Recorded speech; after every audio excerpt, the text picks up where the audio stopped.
సంతకాలు పెట్టమని పట్టుపట్టాం కదా, కొంపదీసి రైలు పట్టాల మీద తలకాయలు గానీ పెట్టేశారేమోరా. వాళ్ళు రైలు పట్టాల మీద తలకాయ, వాళ్ళు అసలే పోలందేవులు. ఏదో రోజు నీ తలకాయ నా తలకాయ తీసుకెళ్లి రైలు పట్టాల పెట్టేస్తారు. 100 పెట్లు గూడ్స్ బండి ఆరనేసుకుంటూ స్పీడ్ గా వచ్చేసి మన తలకాయ మించి ఎక్కేస్తుంది. 2 తలకాయలు లక్ష్మీ బొమ్మల బడేలు పేలి 2 తలకాయలు పక్కనే ఉండి నవ్వుకుంటాయి.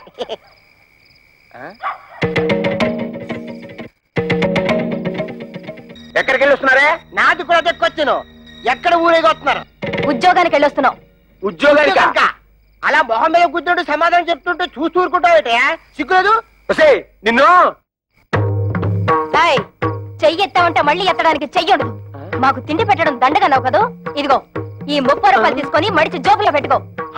ఏమయ్యా నీ పిల్ల అంతా చీప్ గా పెంట మీద ఏకని చూస్తుంటే చూస్తూ ఊరుకుంటావట. సిగ్గులేదు? ఏంటే? ఇదిగో నా మెల్లో తాళి కట్టిన పాపానికి ఒక 10, నాకు తిండి పెట్టినందుకు ఒక 10, నీకు మీ అమ్మకు దండగా తిండి పెట్టినందుకు ఒక 10, టోటల్ గా 30 రూపీస్ మింగు. మరి దాడుకో.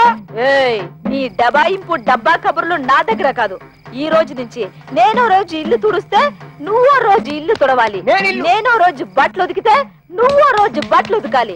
నేనో రోజు వంట చేస్తే నువ్వో రోజు వంట చేయాలి. ఇంపార్టెంట్ పాయింట్ ఒకటి ఉంది. నా పర్మిషన్ లేకుండా నా పక్కలో నువ్వు పడుకోకూడదు. అవ్వా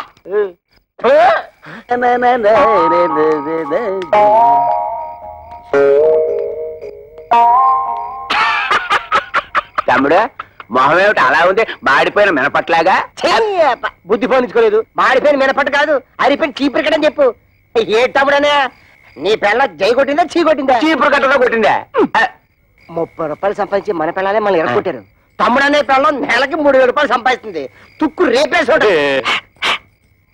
నా పెళ్ళం సంతతం పెట్టనందుకు నాకేం బాధలేదు, కానీ ఇంతకాలం నా ఫుడ్ తిన్న మా డాడీ వెన్నుపోటు పొడిచేశాడు. అందుకే నాకు వర్రీగా ఉంది. వర్రీని కూడా కర్రీ అనుకుని సర్దుకుపోవాలి తమ్ముడు. వాళ్ళింతతో తెగించడానికి కారణం ఏమైంటుందో తెలుసా? వాళ్ళ సంపాదన.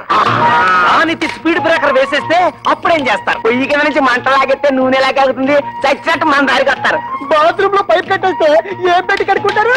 సో మనం రేపే వాళ్ళు పనిచేసే ఆఫీసుకు వెళుతున్నాం.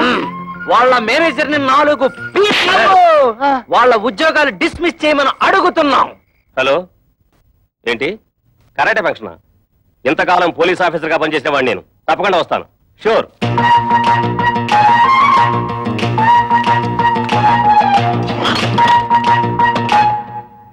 మీరెవరయ్యా? కూర్చునే కుర్చీలో కాళ్ళు పెట్టి నిలబడ్డారు. కాళ్ళు తీసి బుద్ధిగా కూర్చోండి ప్లీజ్. చా, ఈ ప్లీజులు ఫీజులు మా దగ్గర కుదరవు. మర్యాదగా మా 3 పెళ్ళాలకి ఊస్టింగ్ ఆర్డర్స్ ఇచ్చే. Mister, give respect and take respect. ఏంటి నీతో రెస్పెక్ట్ ఇచ్చేది? కేర్ బాక్స్ మీసం టచ్ చేసి అవతల పారేస్తానంతే.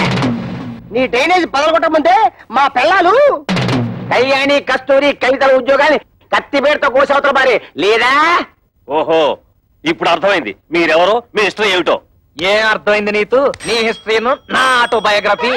అదేం కాదు, మీరు ముగ్గురు వాళ్ళ మొగుళ్ళని. ఎస్, మీ ఇంటి మొగుళ్ళం. ఆ విషయం మా పెళ్ళాలకి ఉద్యోగాలు ఇవ్వడానికి ముందు ఆలోచించుండాల్సింది. అవన్నీ తెలుసుకుంటే ఇవాళ నీ రేషన్ కార్డు చిరిగిపోయేది కాదుగా. నీ పేరు ఓటర్ లిస్ట్ లో చిరిగిపోయే కాదుగా. అందుకని వెంటనే వెళ్ళి మా పెళ్ళాల ఉద్యోగాలు పీతే వెళ్ళ. ఏంటి